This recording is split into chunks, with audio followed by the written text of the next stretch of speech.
Welcome to the International Academic Space with me, Dr. Mona Mustafa. Joining me on the panel, we also have Dr. Vic Benuena and Dr. Ray Dibalema. Today, our topic is really revolving around why well-being matters, empowering academic institutions. The international academic space is really a space where we hear from diverse experts on a regular basis to get in-depth knowledge on significant issues that really impact the academic space.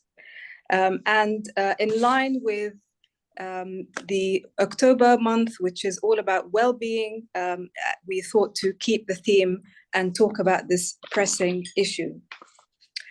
Well, with COVID-19, economic turmoil, the UK's cost of living crisis, and war have all had reaching impacts on people's well-being and have really brought a lot of changes to organizations and really bringing well-being at the forefront. Our guest this morning in this exclusive session is Group CEO of Wellbeing at Work World, Chris Cummings. Chris, thank you very much for joining us today from the UK. And it's really an honor to have you with us. Well, thank you for the invitation. It's an honor to be here, and yeah, really pleased to join you all. So thanks for the invitation. Brilliant. Thank you very much, Chris. So to start off with, I just want our listeners to know a little bit about Wellbeing at Work World. So Chris, tell us a little bit about the purpose of this organization. I know you set it up over, is it 10 years now, Chris? We're just coming up to 10 years. Yeah, 2014 we started, and it was really motivated to try and bring leaders from organizations together to try and change the way we were working and create happy, healthy, engaged workplaces. Back then, it was quite a challenge to get many leaders to talk about well-being and the importance of it.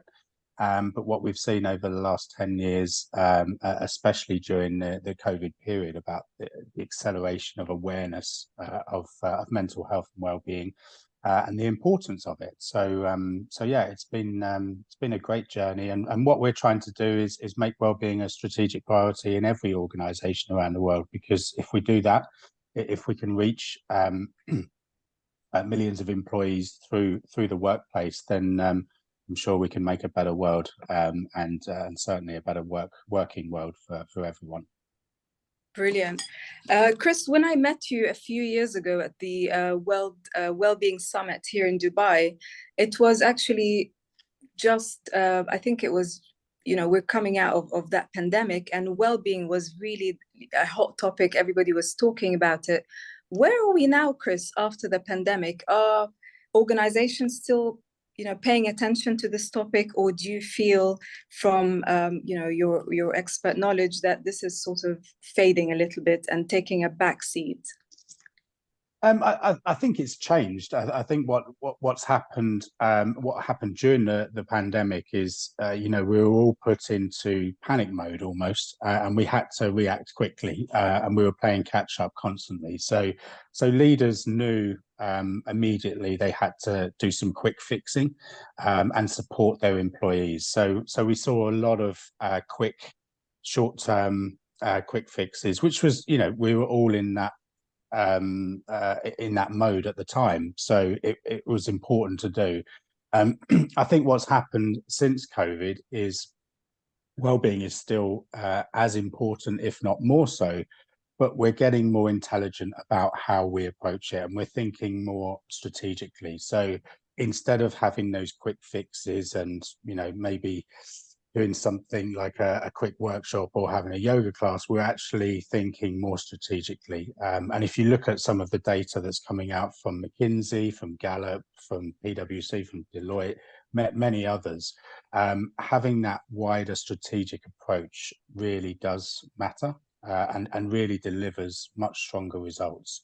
I think, globally, what we've seen is the numbers of burnout going up, cases of mental health going up, because those quick fixes are not really getting to the root of the problem. And we need to look at organizations holistically create a culture of health, create a culture of well-being, and then you start to see the performance and productivity really thrive.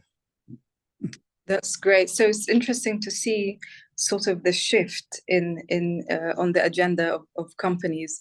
And I want to now reflect a little bit. We're as academics, we want to think about how well-being is implemented in universities.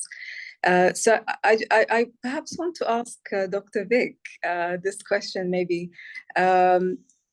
How do you, Dr. Vic, implement some well-being strategies in your classrooms to sort of support your students? Thank you.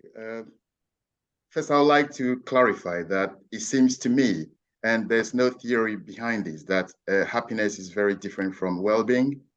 And that's purely because happiness in itself may be only one of the outcomes of well-being. Well-being is probably much broader.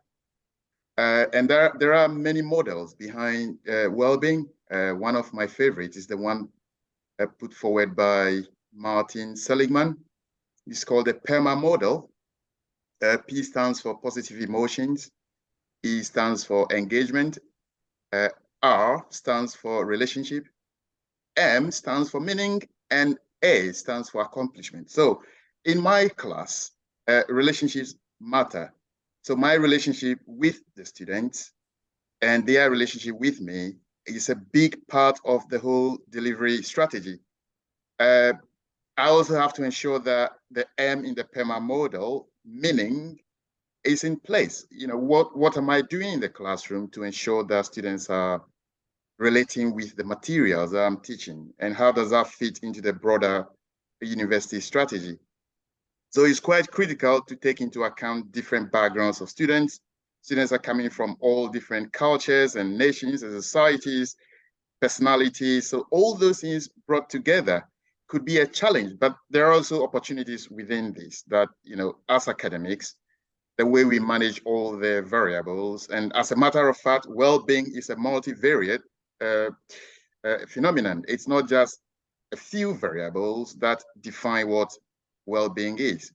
So it's quite important for me, as well as my colleagues, that we take into account all these different variables to ensure that students are happy. Of course, we have student satisfaction surveys. So whatever we do in our class will feed into these surveys, which will then define whether students are happy or not. That's lovely. So PERMA, we'll remember this model. Thank you for sharing that, Dr. Vic. And perhaps I'd like to get now Dr. Ray's perspective on something slightly different. Dr. Ray, perhaps you still have some vivid memories of remote and online learning. In your experience, how do you see technology impacting well-being for students? Thinking about the online learning, remote learning, and your experience as a teacher as well. Thank you, Mona. Yeah, that's a very interesting part, and especially after the pandemic, online learning has become a prominent part. I mean, online meetings, what we're doing even now, everything is very much online, or basically hand in hand, online and face to face. And with students, during the that time when it was introduced, in a massive scale, there were a lot of challenges because everyone was not really comfortable with it. Do I show my background at home? Do I, and issues like that? Do I put my picture on, or do an issue like that? And so there are a lot of things that basically not only students had to adapt to, but also academics had to adapt to as well, because it was also something that they're experiencing and we were experiencing at the same time. But one of the things which I think stood out quite well was, trying to learn as quickly as we can with regards to how do we engage students, how do we offer the right, kind of platform, not forcing students to do things which they don't want on online kind of platform. So I know there are some academics who had different approaches of saying that you must turn on your camera. But again, having a leeway of ensuring that maybe not all students are capable of doing that because of different, reasons, which might be very legitimate. You give them that opportunity, that space, so it's good for you to have your camera on, but you don't necessarily have to have your camera on. It's good to do some of these things, but again, we do understand that there's some circumstances we're not aware of. And again, trying to find techniques of engaging students a bit more. I mean, when you are in the classroom, it's easier for people to see your gestures. It's easier for you to show your engagement. And my research is on work engagement. And just a few days ago, I was doing a presentation on work engagement among academics. What are the factors that cause academics to be engaged and all that. But then at the same time, I've already done a research where the engagement of academics within the classroom has an influence on the positive emotions of their students in the classroom and their engagement in the classroom. And so how do you then ensure that that engagement transfers when you are on an online platform like this? How do you make your presence heard? And so look at different techniques with regards to how you present yourself, but at the same time, how you add other material and content, videos, so you can use videos which are engaging and, all these things that can enable students to feel that, this experience is not a one-way kind of communication. You're just listening to someone and that's it. But you add different varieties of elements to it. And I think at the moment now, we are understanding more of how we can get people engaged and, feel like they are having, I always call this like the best experience they could have given the circumstance. So that's how I've been trying to do it. And so far, I think it's so good. Yeah, great. No, I also agree with that, Ray, because I felt, online learning was quite challenging. We had to navigate unknown territories, if you like, and certainly staring at a screen for us as lecturers for 4 hours, it was really, really tedious. I remember the camera light coming in my eyes, sitting there for 4 hours, and of course, students having their cameras switched off. It was really, really challenging, and you had to really work hard to engage them to make sure that they're still learning. And of course, face-to-face is I think much better in terms of engagement, right? So that's really interesting to see the impact of technology. Thank you very much for that. So Chris, I'll come back to you. I mean, it's really encouraging to see that organizations have paid attention to this, to the topic of well-being. There's so many initiatives. However, I was reading a recent report by the CIPD, which was actually published this year, 2023. It's titled Health and Wellbeing at Work.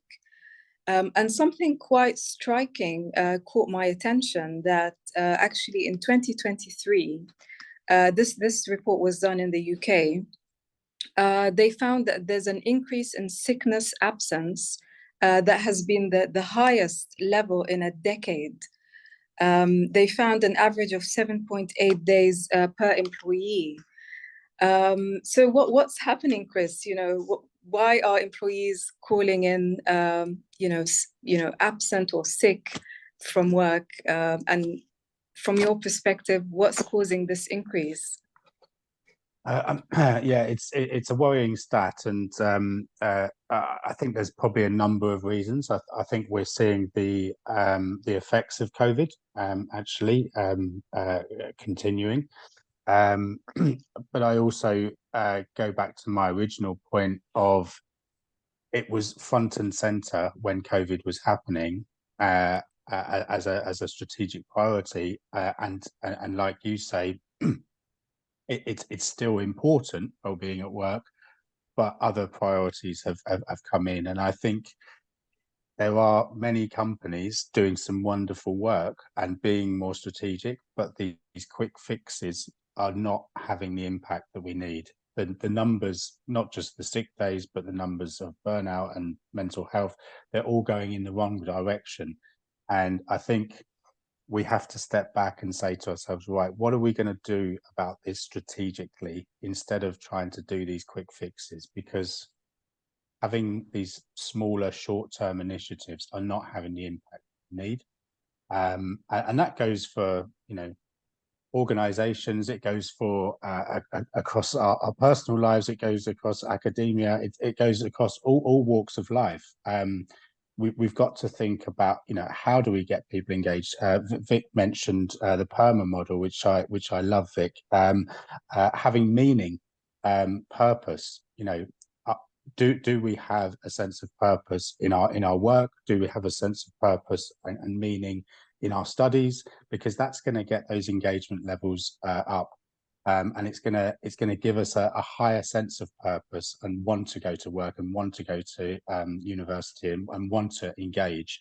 So yeah, they're worrying statistics. I think there's a number of elements to it. As I say, I think that there are some hangover sort of elements to COVID, but I do think as organisations we've got to think more strategically. Yeah, absolutely, absolutely. So yeah, we hope the next report will show some more promising facts and figures, but I thought that was quite striking.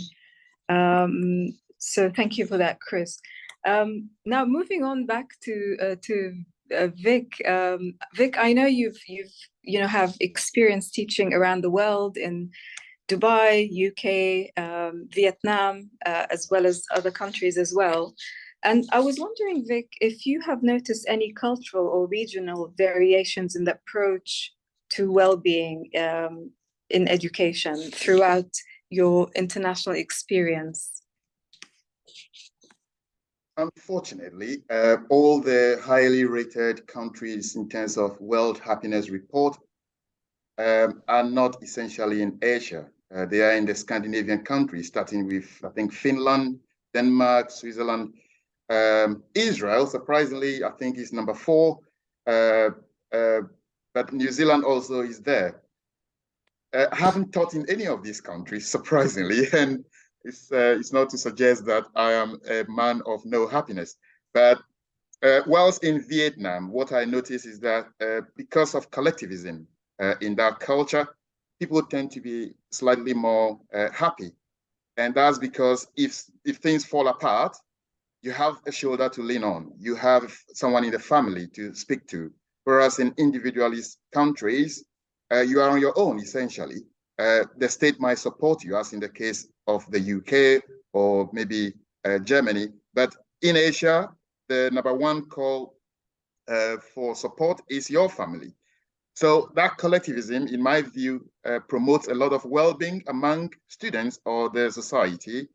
My experience in Dubai is very much similar, except that you can divide the population in Dubai or UAE into 2 different dimensions. The local population, who are highly collectivist, and then the expat community, who are not very collectivist. So depending on who you find in your classroom, and I have had experience with the local population exclusively, and I see how they support each other. They are very, very well connected. And so I can see that from that angle, well-being will be much better in those communities. Whereas in the expat individualist communities, you may not likely find that level of well-being that is so desirable. That's interesting. So there's that cultural element, and that's really interesting. And what about Bray? I mean, from your experience, you've also had experience working and teaching in Australia, Canada, Dubai as well, and the UK. Do you agree with Doc Vic and what he mentioned in terms of that cultural element? Oh, thank you. Well, this is actually a very interesting area, and to some extent, there are some things I agree with Vic, but the other things which I've got a different experience on them. And again, well, I actually lived in New Zealand, so it's a happy country, yes, for a bit. And I've been in Tanzania, UAE. I've worked there as well, here in the UK and all. The one thing that I think which I found a bit different, is in different countries, there tend to be different focuses. So in the UK, for example, I see there's a lot more talk about well-being, but that is not the case when I was in Tanzania, for instance. So that sometimes issues of well-being and mental health sometimes are not really spoken. They're more, they seem to be hidden kind of things. People don't feel free to talk about them. And sometimes people feel like it's a sign of weakness. And so you find that most people actually, in my own view, you see them, almost like dying in silence. They don't want to say that this is happening, because most people in the society tend to think that it's something which is only happening to a few people, and these few people have some kind of defects. And so even if actually there are a lot of people who are experiencing mental health issues, they will not talk about them. And so my experience has been that has been a big difference. I do see that there are trends. People are starting to be a bit more talkative and talk about these issues. But actually, in terms of students, it's still not as significant. So most people in Tanzania would not talk about mental health issues as compared to people here in the UK. They don't have a mental health well-being kind of support group. And so that gives you a different kind of perspective. So it does, to some extent, it's like, okay, we're not talking about it, so the problem is not there. And then actually people are having those problems, but they have them in silence. So that's one of the things I've seen. And yeah, in that regard, other countries as well. I'm not a big fan of the happiness indexes because I mean there could be variables. There are a lot of different things, and at the same time, why I say sometimes I disagree with Vic is in the sense of this idea of collectivist and individualist, Hofstede's kind of approach with regard to societies. I think it is when you go, for example, to Tanzania, it's divided into subgroups as well. In you have different tribes, and different tribes have different ways of living and looking at things. And so, in that sense, I think it's a bit more complex.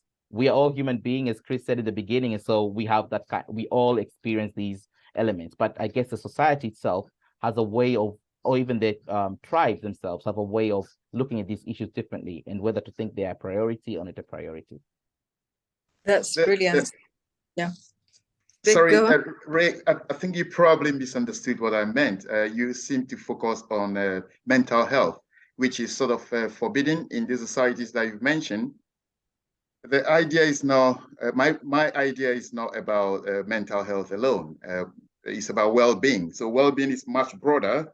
So the definition of that is the extent to which you see the world as providing you happiness versus pain.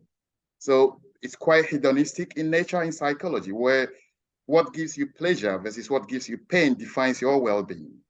And in that regards, in even those smaller societies that you've mentioned, the Himba tribe, the Akan tribe in Ghana, and so on and so forth, you will find that what actually makes them happy or gives them well-being could be that they go to church on every Sunday, or they connect in tribal meetings and they cook food and eat, and that gives them well-being. Whereas in the West, it will be going to the club and perhaps having a pint and that sort of thing. So I agree with you. It's very complex, but if you look at well-being, it can be characterized based on society or societal attributes. Great, thank you, Vic. That, but thank you. But again, I get that the dynamic and the explanation that you're providing, Vic. But again, one of the big dimensions of well-being is how it is at the moment is with regards to mental health. And sometimes they are used mental health and well-being. And you'd see that, and why I point this out is because there are a lot of other factors that can, affect someone's well-being. And that we can talk about the physical health and the mental health. But it's very easy sometimes to talk about things with regards to cooking food and doing all these other things. But let's say you put them on an index, like with the happiness index, for example, and you talk about which country is happy or not. You'd find that these are, to me, I see that they're subjective in the sense because what do we put as the characteristics or are the variables that form these indexes? So you've talked about the, people going for a pint in the UK, people cooking together, and so many other things. Some other countries, for example, they don't have food, they can't have all of this, but still they have other elements that inform, the extent to which they feel they should be happy or not happy. And so what I was just trying to say is that I really want it not be oversimplified in that kind of sense. And yeah, so that was my point as well in putting to that. Great, thank you very much. Thank you for that. We want to hear now from Chris as well, because when organizations put initiatives to tackle the well-being or improve well-being in their organizations, they're often like standalone initiatives that look after physical health, mental health, psychological well-being. However, we know that financial well-being is also a key, which is probably often not given as much attention as the physical and psychological and social, perhaps. So, Chris, what kind of initiatives are we seeing from organizations that are there to support the financial well-being of employees? Yeah, I think it's a really good point. I'll just wade in on that last discussion as well, with a very brief piece. I agree around certain areas of the world, mental health still has large stigma attached to it, and that's the bit that we need to break down. We all have physical health, we all have mental health, and we're all on a continuum. So some days I feel absolutely amazing, and I'm at this end, physically, mentally, but other days I might be, further down that chain. So we all have physical and mental health, and it's the stigma, it's the suffering in silence that is the real problem. In terms of financial well-being, it's one of the biggest causes of stress. I think over the last 12 months, especially here in the UK, but in many parts of the world, finances have been really stretched. With energy costs. Unlike you, Mona, we have very cold winters, so we have to we need to put the heating on, and with the energy prices really rising, and the cost of living. We need, well, Chris, it doesn't, we don't switch here. I need some sunshine now because yeah, it's pretty cold here. So yeah, it's a big source of stress, and it's really stretched. And I think the interesting part that I've seen this time is it's not just the poorest in society. I think we've seen it really affect a much larger group of society. What can organizations do? I've seen some amazing things, initiatives that have been going on, some really supportive stuff. I think the first thing, actually talking from a student point of view, is we need to start talking about finances in schools.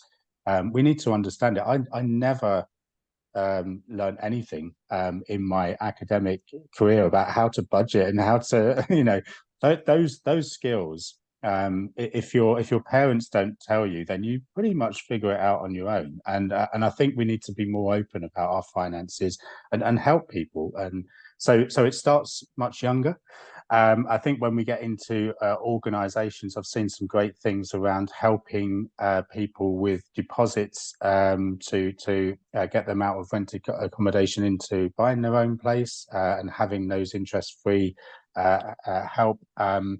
There's various support packages that organizations have been doing.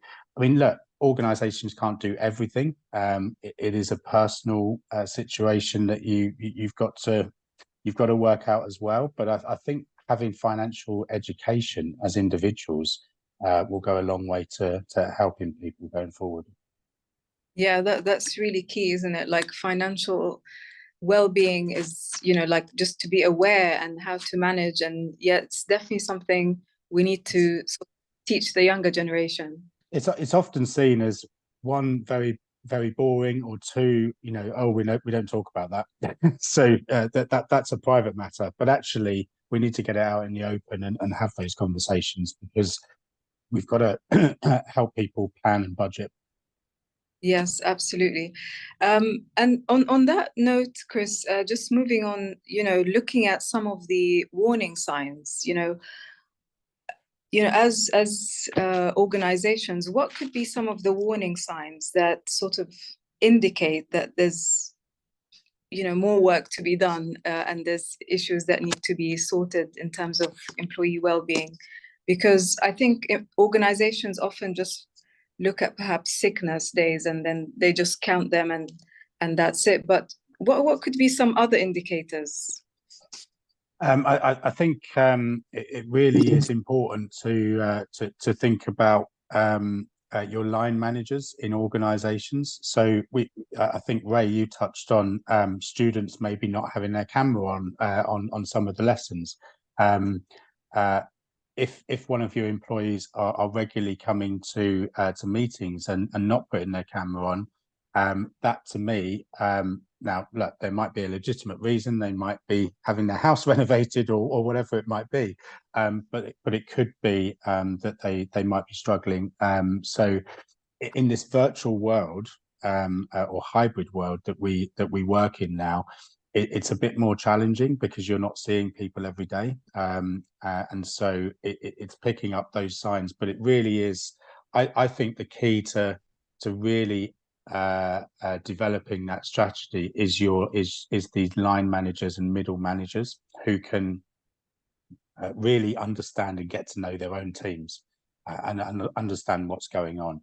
And there's various tools now you can see. You can survey across the business and really hone in on specific teams where there's higher levels of stress or high level or potential burnout or whatever it might be, and you can really hone in on those areas. So the technology and the tools and the solutions that are coming through are really exciting. But there's nothing like that human touch from your own manager, and people generally don't leave their job, they leave their manager. So making sure that your manager is really up to speed on how to get the best out of their people and support their people. That's great. That's great. We're trying to maximize your presence with us, Chris, because there's a lot here to explore. Maybe we'll just do one round before you leave us, Chris. I'll come back to you. I want to ask, from a professor's perspective, Dr. Ray, on a personal level, how do you manage the balance between your teaching responsibilities, your research, your admin work, and how do you juggle all these things and at the same time try to maintain your own well-being? Thank you, Mona. I don't know if I'm an expert at it in that sense, but yeah, it is a very timely and an important, I think, question as well with regards to how we do this, because for years, let's say I'm working in different universities, but specifically working, in the UK and the Western kind of environment, you see that there's a lot of pressure at times to just keep on working, delivering A, B, and C's, and sometimes that tends to really overshadow some of the other things which are significant in your life. And when you don't have that kind of balance, it actually can throw you off, and you can have the issues of mental health because you are too much focused on trying to get the objectives of your company, your university, and all that. And so one of the things, and I think this, I got this from my wife, basically, who said, you need to slow down. Okay, you need to slow down. And there are times when you say, okay, this is time to go for a holiday, and that is it. Go for a holiday, leave the work behind. And that's what you do. Because there are times when you go to a holiday, you have your phone, you're looking at your emails all the time. And so you're still engaged with that. And that doesn't tend to then give you the break that you need to even rejuvenate. And so I think having that's one of the things which I've found to be very important to me. Have a holiday, have a break, remove yourself from the stresses of work. But then there are good elements of work that you might want to engage on. So sometimes one of the things which I found very interesting, and some people might think it's nerdy or whatever, is I tend, for example, when I talk about economics, because sometimes I teach economics in the UK and then in Dubai. And so how do I engage with people in Dubai, on our campus? And I would go to different areas in Dubai, like Dera, all these other areas, not the touristy areas. And I would just look at people, for example, try and see a monopoly market, try to see a monopolistic competitive market and just look at it and just interact with people. And then those are the examples that come to the classroom and just connect with the students. And you find that is very fulfilling because you feel like you have that kind of connection with your students. You feel that your trip there wasn't a boring trip. You got to learn something new. You were able to interact with the locals. And all of that then comes, to be part of your experience as you are. So it doesn't just become a teaching, kind of thing, but it's part of your life. It's what you're doing. And so I think if you're able to mirror them in a good way, not just to be workaholic, but find the positives of your job and then, have them as part of your teaching and part of your life, it can also make it a much better experience for you.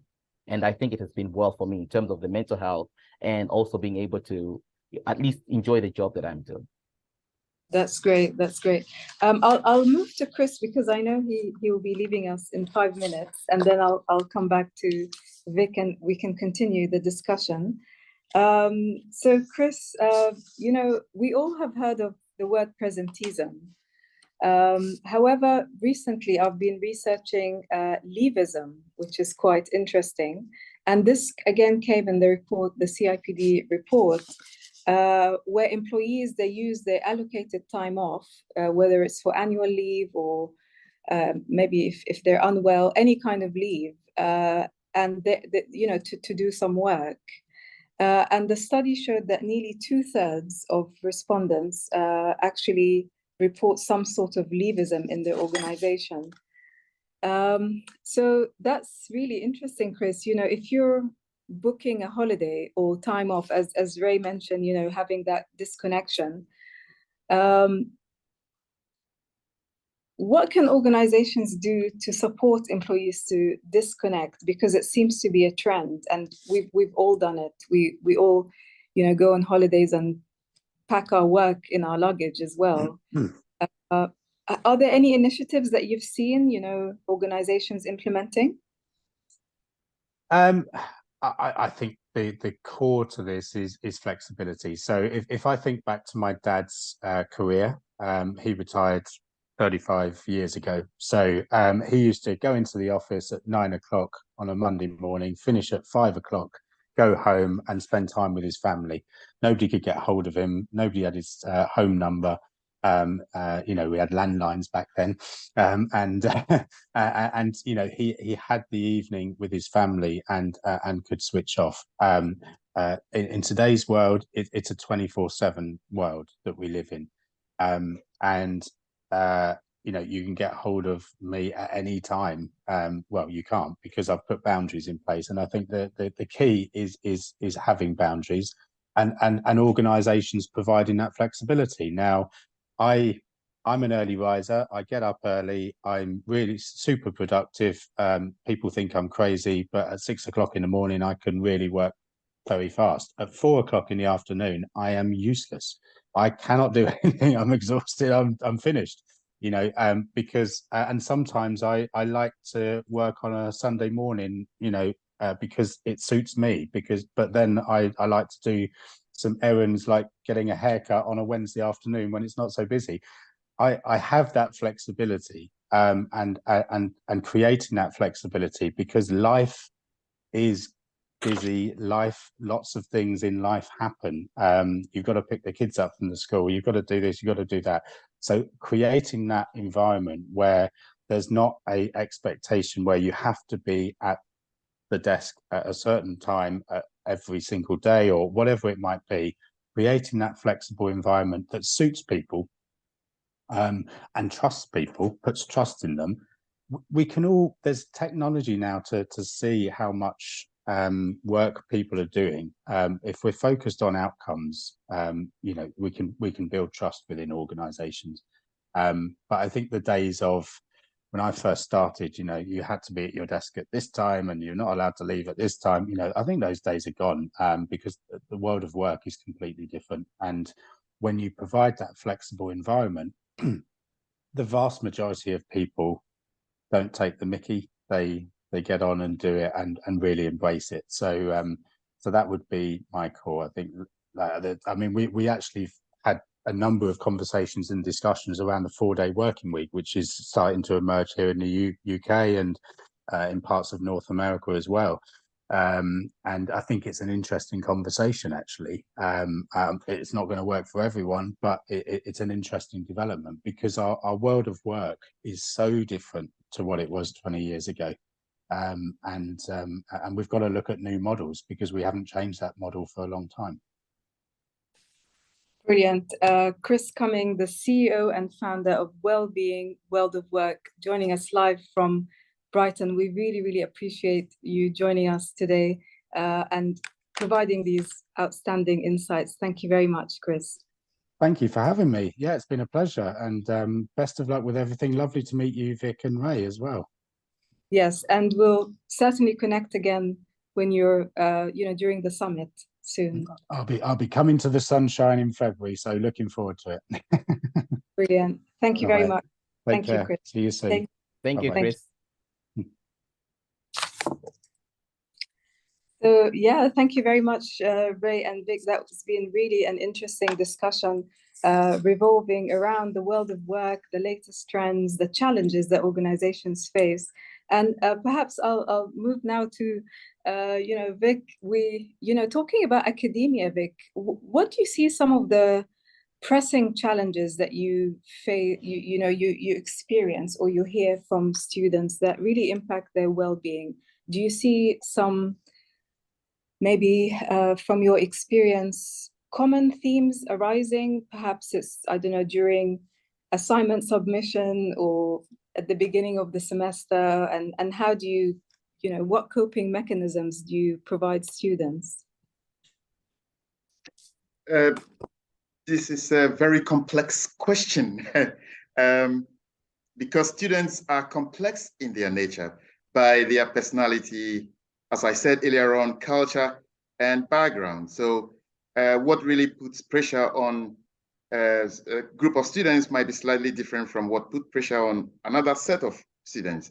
But what is common among most of them is essentially submission deadlines and the pressure that mounts on the non-native speakers when they come to write their assessment, particularly coursework assessment. Exam, if it's numeric, most students are okay these days. But when they have to put their ideas on paper or type it up in a device, those who do not have the English ability struggle, and that puts a lot of anxiety on them, which can then lead to mental health. The ones who combine work with studies also face similar issues in the sense that there's not inelastic amount of time available to students. They have a fixed amount of time to deal with work as well as do their coursework.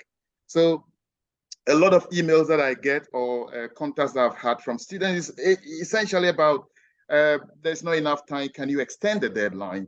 And as a university, we have to go by certain parameters. So it's very difficult. But what universities do generally, particularly in the UK and most of the advanced world, is to have a policy in place where if the student is struggling both physically or mentally in terms of health, they can seek help from well-being team. And we do have one in my current university, which is very supportive to students. So I would say things have become better compared to maybe 20 years ago, where, as Ray and Chris have said earlier on, the talk about mental health was less prominent in society. It's now much more common, and even the Global South is buying into the whole idea of supporting students to be able to do their work properly. Yes, absolutely. Students really go through a lot. We only see them in the classroom, but, like all of us, there's a lot going on in their lives. There's a few students, for example, who join from abroad, and they just land in this new country. They have to sort out many things, their finances, their accommodation, settling in. It's really like all of this is going in the background. And with, as you said, Vic, in the beginning, getting to know the students, understanding the challenges and trying really to sort of signpost them to the right area. They also perhaps might feel nervous about working with different people, different cultures. Then there comes, of course, the trying to keep students engaged, which, of course, we all know concentration is challenged when you have a 4-lecture class. And this is where I want to bring Ray's expertise in. Ray, we're lecturing for 3-4 hours, and students get tired, we get tired. How do you maintain that engagement, Ray? Because you mentioned you're doing research on engagement and so on. And there's something that I often think about. Studies have shown that your brain sort of switches off every 20 minutes or so. Of course, it varies between one person to the other, and we cannot blame students. But who's in charge is us as professors. Ray, what are some of the initiatives that you do, or tips or tricks, that you do to kind of foster that engagement? Yeah, no, that's a very interesting one, and I just to give you a brief background, one of the reasons why I did my research, my PhD was actually on work engagement among academics, was because I was attending lecture, as a student, revolving students, and when I was attending lectures, I would find that there are a few lecturers who were, engaging and keeping the class very interesting, but the majority of the lecturers were not keeping the class interesting, and I really wondered why. And I had a role model because my father used to be a very engaging kind of academic, and I attended his lecture, even though it was in my class, and I was like super impressed. And how does he maintain that? And how come others are not maintaining that kind of level? And that drove me into, my research and why I'm doing this. And one of the key elements that I realized is making a class an event. So this should become an event. Like from a lecturer's perspective, you actually go there to make it an event for the student. So it's not like a session that's going there, but people are going to experience an event, and you break it down, therefore, not to be that I'm going to lecture or talk for myself from the beginning to the end. Have different ways of involving the students, having the awareness of seeing at this point in time, the students are tired. At this point in time, the audience is not listening or paying attention, or my point has not come across properly. And that requires a lot of things, engaging with the audience, providing a friendly platform where audience can actually offer their own insights, not being or seen as the know-all, but a person who is able to accommodate different perspectives and engage and interact. And I think this helps quite a lot. And the reason being, if I take my own experience, I've had different sessions where I've decided at one point in time to just be the all-knowing lecturer and providing all this, information to the students, and it doesn't work. People get really bored really quickly, disconnected with you. But if you start doing things in a different manner, where it's about interacting with people, asking people's perspectives, giving a break at regular intervals of break, because you know that they don't concentrate for a long period of time. I don't concentrate for that long period of time as well. Also adding other things, videos that give them something else to think about. I always have this idea of also lecturing with humor, the right humor, ensuring that they are also, at one point in time, develop positive emotions. Because one of my areas is once people are positive, they feel positive emotions tend to influence them to become more engaged and expect a better thing, in your sessions. And finally, maybe if I move on to that, there's one quote, I forgot now where it comes from, but the one quote that I always like is, there's nothing more infectious than enthusiasm, than the lack of enthusiasm. And so what this means basically is, if you go without passion, without energy, without desire, you infect all the classroom.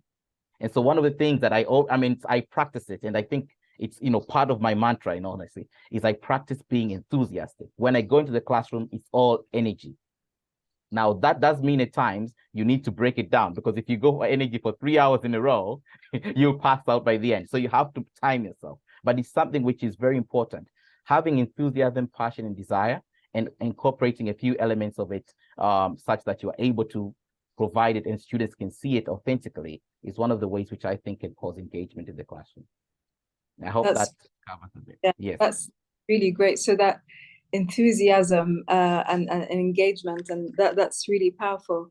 For me, I find it very difficult, Ray, to disconnect. I'm constantly thinking about my classes, what I'm going to do. Every encounter I come across, I always think, how can I make the student experience better? And sometimes even, when I'm sleeping, I'm thinking about my class, my work, my emails. It's really, really difficult. And the ideas come just before you sleep, don't they?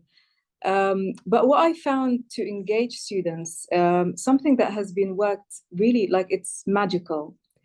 It's giving students that connection with industry, because they're sitting on this chair in the classroom for a reason. And the reason is they want to excel in the world of work. So I feel bringing in industry collaborations, whether it's a guest speaker to talk about HR career, or working on projects for organizations, the excitement is just buzzing around the room. For example, last week, I brought in an HR director who had HR experience for over 16 years. And he just sat with students and talked to them about the career in HR, what to expect.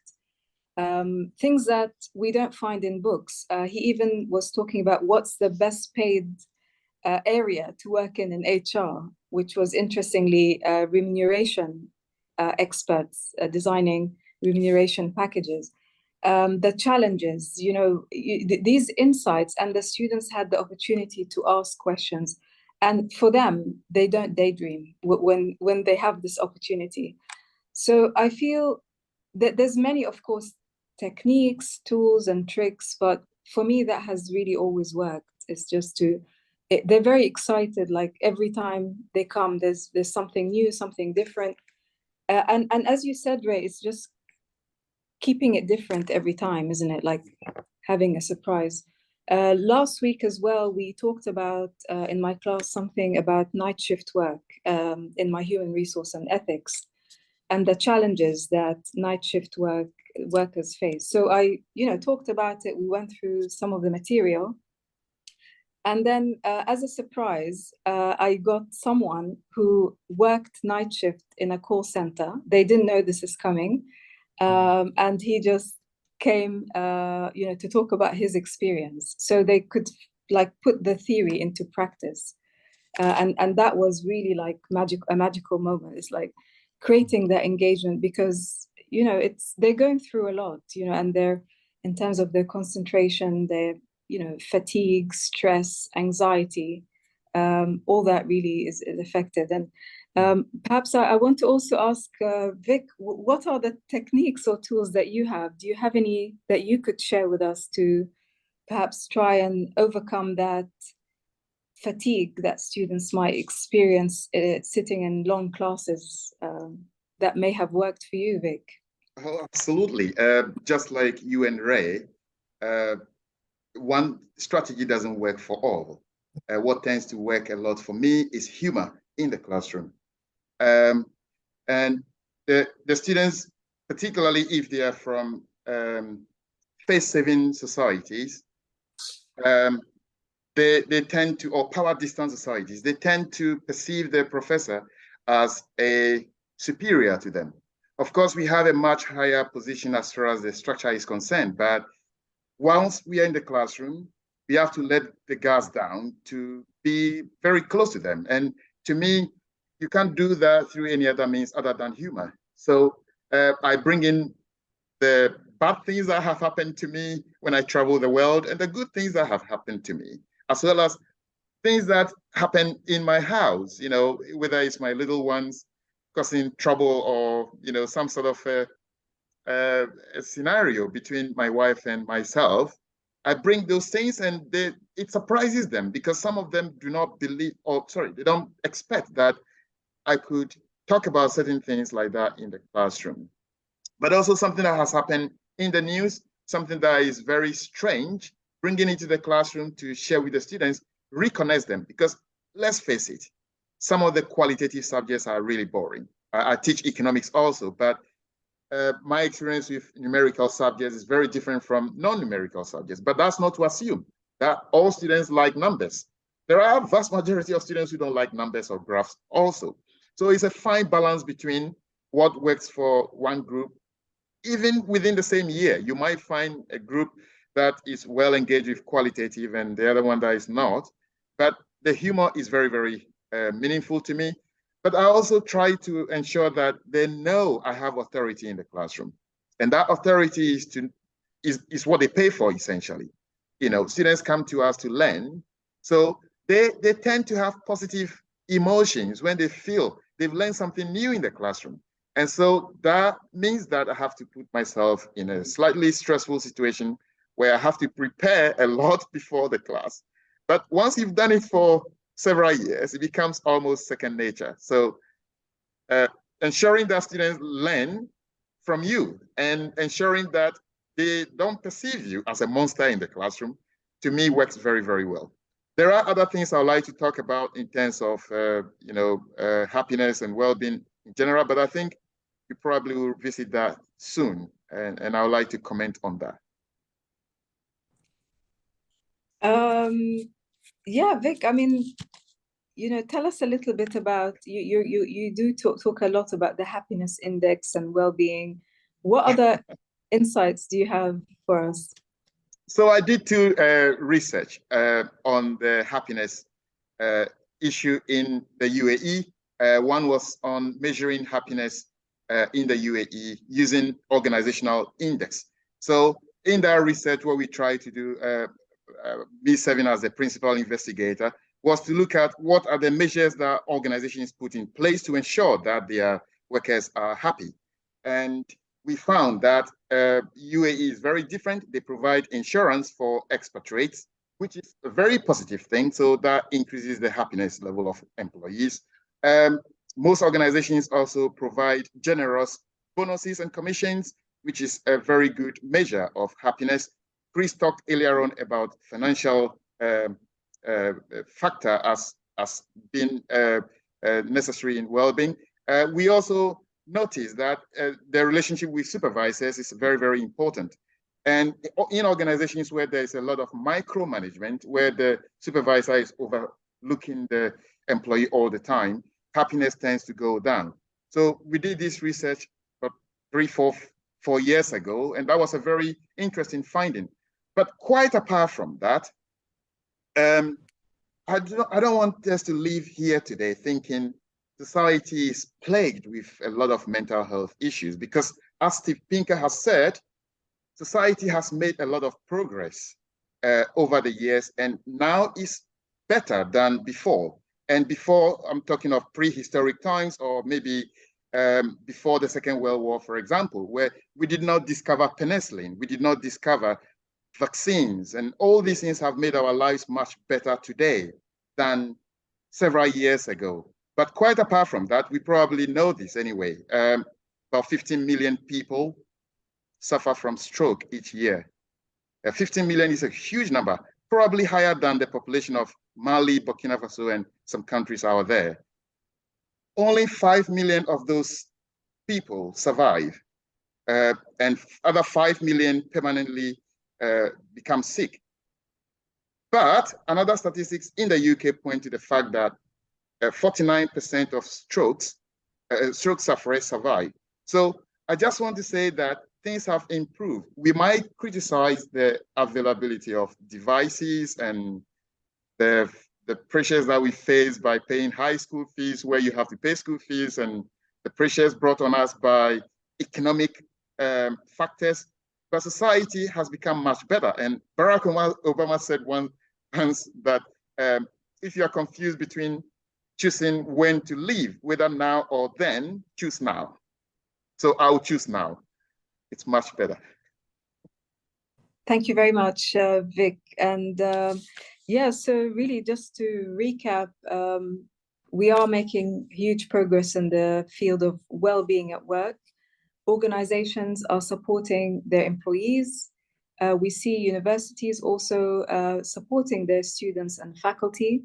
I personally are sitting now on well-being committees and mental health committees, and I see, the ideas are just outstanding. So that's really, really positive to see that this is now at the forefront of organizations. We also heard from Chris Cumming, the CEO of Wellbeing at World of Work, and his perspective on topics such as presentism, leavism, and of course from Ray on the topic of engagement and how he engages his students in the classroom. And that's all we've got time for on this episode of International Academic Space. Our topic today was Why Wellbeing Matters, Empowering Academic Institutions. We look forward to hosting you in the next session, and goodbye from me. And thank you very much, Vic and Ray. Thank you.